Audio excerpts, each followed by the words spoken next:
afternoon, guys. It's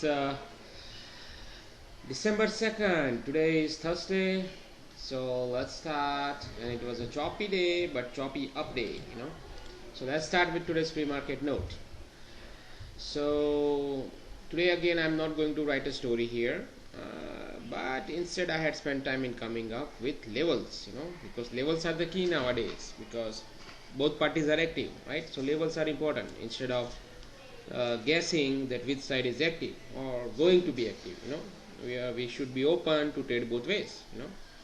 So yes, it is important for sellers to hold below 52.57 today, in order to establish something, basically a follow through from yesterday, and below 45.87.97 till this Friday, right? So basically I'm saying is, in order to have a control, so basically I'm saying here is, as long as price is staying below 45.87.97 in yes, sellers have a control technically from yesterday, and ideally I want them to keep the price below 52.57.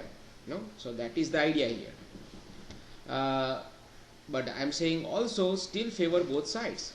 Why? Because there are good supports. 29.34 is a good support. So does 14.15 is a good support. We discussed that in the pre-market note, that why I kept those two levels, 14.15 and 29.34, despite price going below that in the overnight and yesterday, I choose to keep them as a bold support for a reason, right? That is what I explained, and now you know why. You can see based on today's price action that those two areas held pretty tight, and this area held pretty tight by sellers also, so now you know the importance of these areas. They are very powerful areas, and these areas will decide the next directional move, starting tomorrow or Monday. So that's for ES.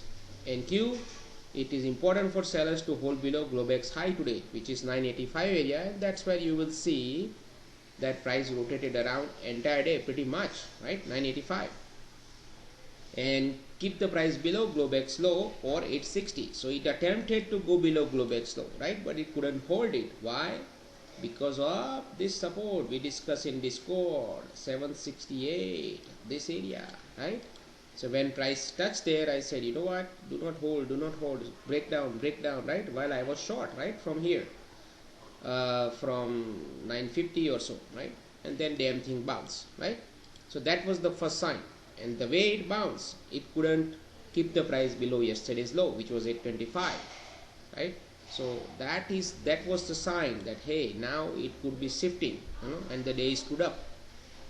But anyway, so ends go towards 700 area, right? So NQ went up to this point and bounced, right? So now this is the key area. Now we have to think about it. Break below, it will go easily 700. Holding above, we have to think about now buyers and sellers both basically fighting,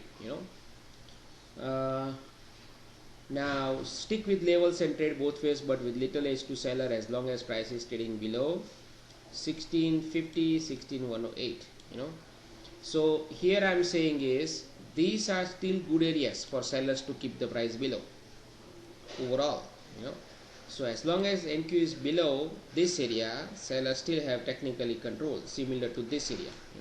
If NQ goes above these areas, then buyers are coming back into business. So 50 pretty much held today, right? But we'll see whether tomorrow what happens.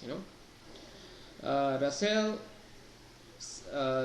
will have a sellers below 58.52, right? So Russell has to stay below that area. As long as it is below, sellers still have a control, and if yesterday's sellers are legit, then it should hold below 81 and will break below 21.46. It did not hold below 81, it reacted it, but it did not hold below it, right? And then it went higher, which is the area which I said, right? So remember we discussed in Discord about Russell, all the resistance all the way up to 22.58.52, in between, what are the resistance, whatever the resistance are, they will respond, but so our goal is stick with shorts and trade at each resistance, right? So you don't have to blindly take each resistance short, but you have to look into real time and use those levels, So this one was a good level, right? 94 replied also, 82 replied also, right? So that's how it goes, because it's a neutral market now. Dow, I did not take a look into it today, so I'm not going to discuss. Gold, do not trade, right? Crude, favor shorts today, right? Today favor shorts. So these were the shorts from 65.50, 66.50 and 66, targeting lower levels. Profit is up to you. It came back all the way up to 62, last level, and then again right back up to 67, right? So crude is very risky right now to trade. Yes, it will give you a lot of points, but at the same time it is moving $5-6 a day. So if you get caught on the wrong side, and if you do not exit fast or cut your losses, it will be a disaster, right? So be careful in crude. Dream number in NQ both acted today, 956 and 905 also, So that being said, let's go here. So these are the lines, right? 87, 97 key areas, right? And then 52, 57 bold, right? This area, and then 29 and 14, 29, 34 this area, right? Pretty much, and then 14, 15, right? This, so bold, bold, red, red, right? 2R, 2 bold support. So this were the supports I was talking about. So when I wrote a note, when I published the note, price was already here, So technically I could have turned this into resistances, right? But for a reason I kept them as a support, because I wanted to see sellers holding it below and turn this into resistance. Otherwise this area will still act as a support, and then you will see something like this, and finally it did that way, right? And it held it here. Look, failed breakdown, boom, see, and here failed breakdown, boom, see. So it basically trapped the lower level poor sellers right here, those who started shorting. Remember of the open in the pre-market before the open at 9:20 in Discord we discussed, right, that do not go with the flow. Right of the open it may try to go down, but I said do not try to short with it, going with the flow. And if you still choose to do so, you have to manage it very tightly, because price can reverse on you fast, right? And that is what essentially happened. Those who were shorted did not bail out, price did not give them a chance to even cut it, and it just sliced through it. So that's why you have to be careful, but anyway, so at here, when price was here, the first thing I said at 9:30 right of the open, I said it's a strong bullish disconnect right here. So if you want to go long, you can go long, but you better put your stop right here below 97, right here, and then you can take a long, right?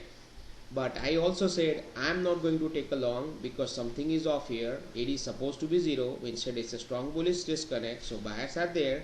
Our goal was to stick with shorts, right, at the resistance.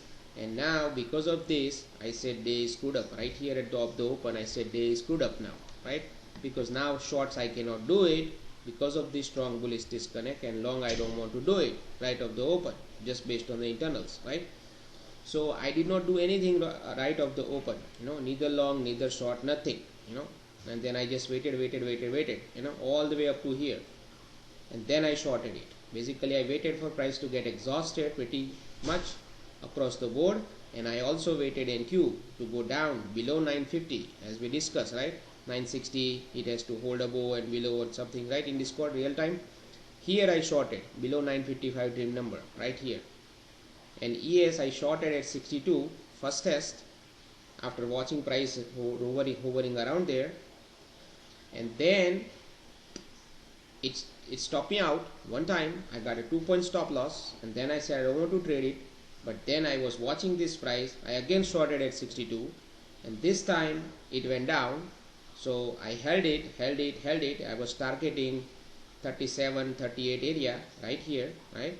And then damn thing came to 40. I said if you guys want to hold it, you can hold it, or you can bail out at 40, right? Because otherwise you have to just withstand all this up and down move. But I also said it is screwed up right here, right? So taking profit here, nothing is wrong, right? Then it went higher, close to my entry. I was pissed off at that point, but still I held it, and then I had a 2 point loss here, but then I still held it, the second 62 short from here, and then finally it gave me a profit, you know. So net I was profitable, right? And NQ I was shorted here, 870, 860, 840, those are the exit I said, right? So I took exits here, and then finally it cracked down with ES, right? And NQ 768. Remember I said when it was going down that I want price to go below 768. I do not want a bounce from 768, and damn thing bounce, you know.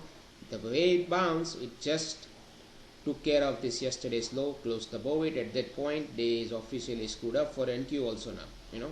Actually it was already screwed up, but now it's a failed breakdown pretty much, you know. And then you can see it, price popped down, trapped another set of sellers here, and then boom, you know.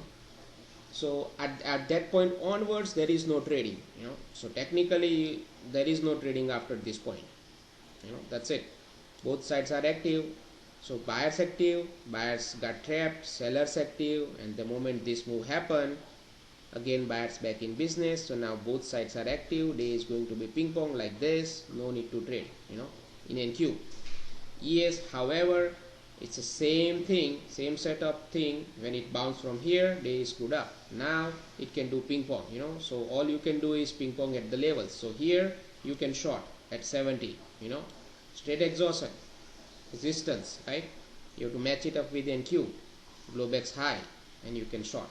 See, so you have to match up and short. So both the environment you have to watch, you know, across the board, and then you can short. Internals have nothing to do with it, you know. Momentum was everywhere. So this is garbage, correct? So it's all a pure price action trading. Then when price again flushed down into this bold 10-point R, you can short again in ES, not in NQ, right? Because NQ you have to wait till 67, you know. So that was our resistance. So here you can short, and then when it comes down to support, you bail out, ping pong, you know, level to level, and then no trading, because now you know this is a good R, right? Lifeline for the sellers. So you don't want to mess up, because now you can't hope that price will tank because of the way it was doing, stepping up, see? So you have to bail out here and then just call it a day off. If you're still trading, no trading here, you know, then you can see it's a garbage, right? And same thing here, garbage. So no need to discuss this price action, right? It's a garbage. So overall, sellers held it below 87.97, and buyers basically held above 34.29, right? And 57. So there is no end result today. Yes, buyers were in control, as I said, for SPY, right? I gave you particular level for SPY today right of the open and said it's an important level, right? So now we have to just wait till tomorrow. Tomorrow is a non-farm payroll at 8:30 a.m. and price will make a move. If price goes above this area, we have to assume buyers could be back in the business, and if price goes below 57, we have to assume sellers may be back in the business. If it breaks below 29.34, more selling will come. Okay, so that's how it is, and I'll see you tomorrow.